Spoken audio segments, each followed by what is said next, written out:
me. Please don't touch me.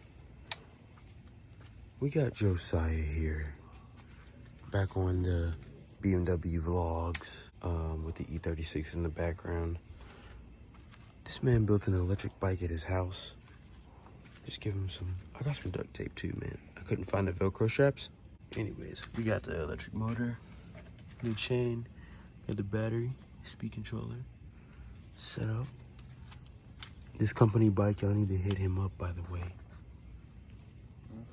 because he figured it out on your bike frame. This is the throttle,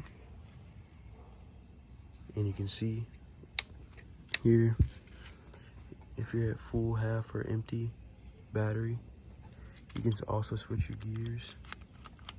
Bro, what the fuck? He has no power because this thing is on, and what the hell is going on? No. Alright, we had to make a few adjustments. The duct tape is better than the screws for now, until he figures out a way to make it work. But now the lights are on, and it's pretty much ready to go. I gotta reattach this Velcro.